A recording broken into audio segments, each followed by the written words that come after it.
Hey guys, I am going to be reading a little bit of Frozen 2. So I'm going to read all of chapter 1 and I'm going to stop on, sorry about that, that's my piano. And I'm going to stop at chapter 2. And I hope you guys enjoy. I really like Frozen, it's a fun book. Okay. Here we go. This channel, not this channel. This book does not have pages. So if you guys are okay with that, then yeah.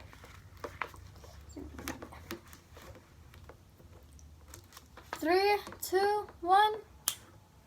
Far away, as north as any man or woman or child has ever been, once stood the enchanted forest. This beautiful forest was protected by the spirits of air, fire, water, and earth. Among all its beauty dwelled a mysterious people called the Northuldra. They were nomads.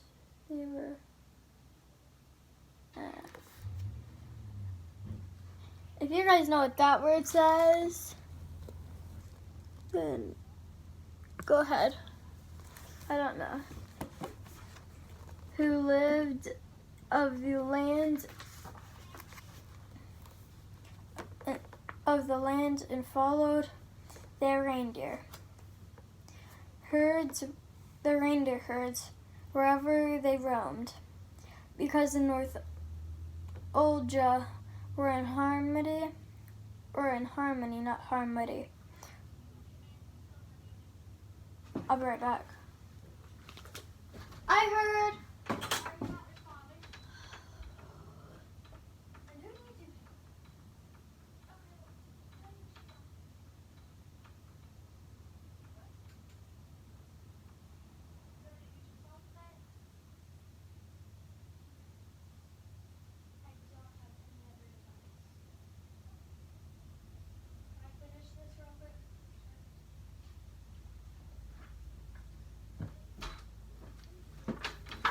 Okay, I'm back.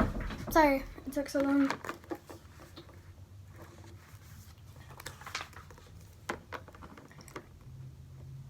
And followed the reindeer herds wherever they roamed.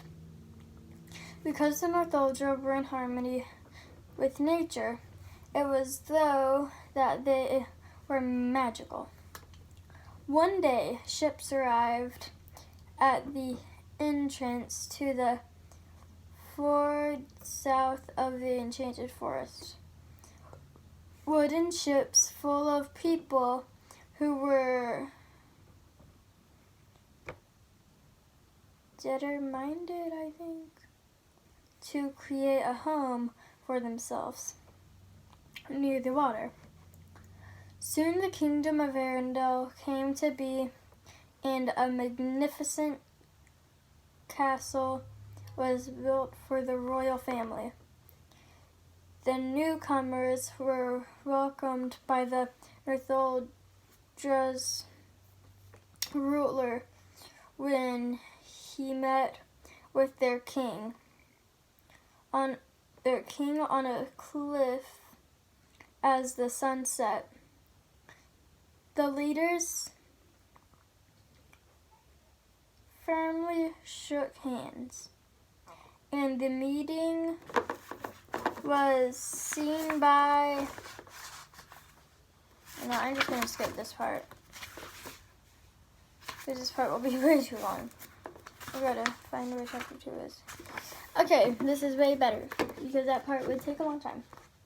Okay, this is where chapter 1 actually starts. Okay.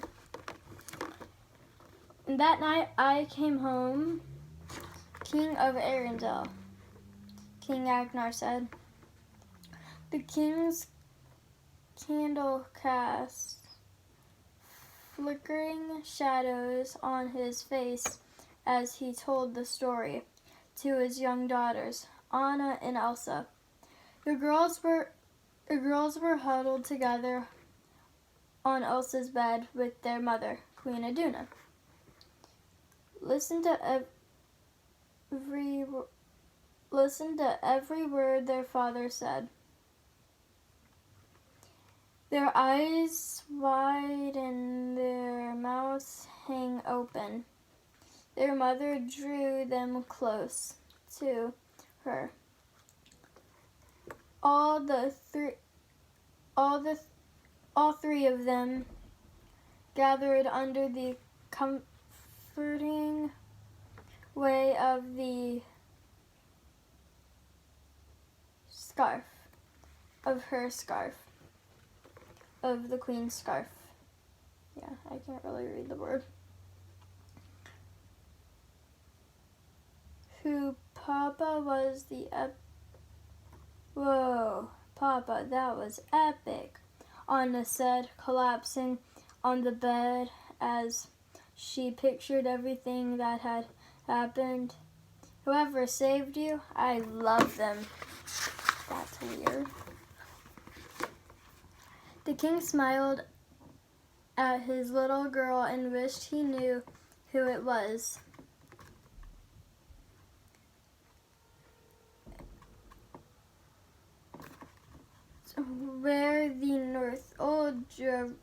Were the North Ultra really magic?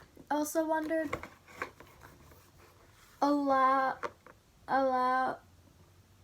Wondered aloud. I don't know what it says. She didn't want to be anything like them. She couldn't imagine hurting her friends. Like me? No, King Agnar answered her. They were not magical.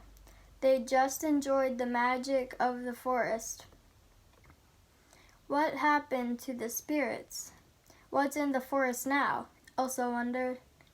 If anyone else had made it out after the spirits has gotten angry and turned on everyone, I don't know. King Agnar replied, the mist still stands. No one can get in and no one has ever come out. Queen Iduna locked eyes with her husband, warning him to be careful with his words. She wanted to make sure their daughters didn't feel scared. We're safe, she said. Yes, King Agnar agreed. But the forest could wake again, and we must be prepared for whatever danger it may bring. Queen Iduna watched a flood of worry wash over Elsa's face at her father's words, and she intervened on that note. How about we say goodnight to your father? She said. On that note, how about we say goodnight to your father? She said. Okay, that was better. Both girls were much too young to think about fighting of any kind, especially when she was trying to get them to sleep. King Agnar stood at his face and held an apology for his wife. But I still have so many questions, Anna said, putting as her father, I don't know.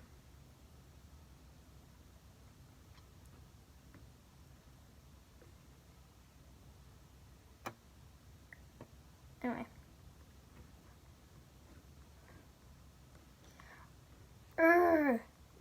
She said in frustration. You know I don't have that kind of patience. She looked pointedly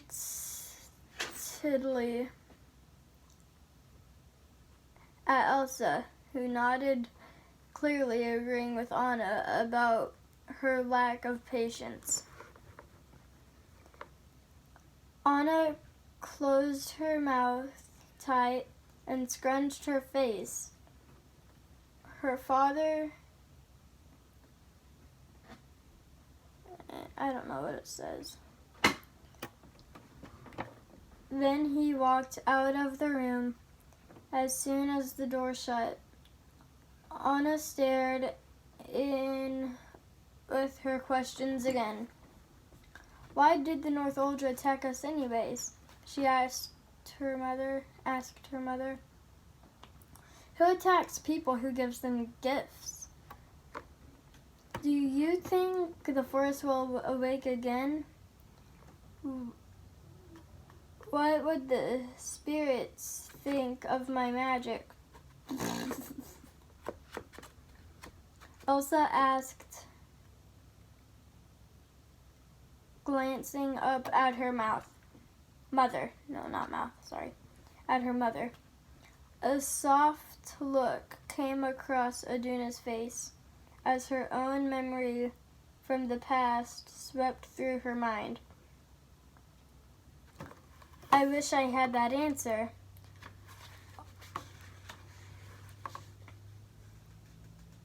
Only Alta Holland knows. Alta whoa? Anna asked. Queen Iduna laughed as she smiled at the upturned face of her youngest daughter. When I was little, my mother would sing a song about a special river called Alta Holland, which was said to hold all the answers of the past, she said, about what we are or a part of.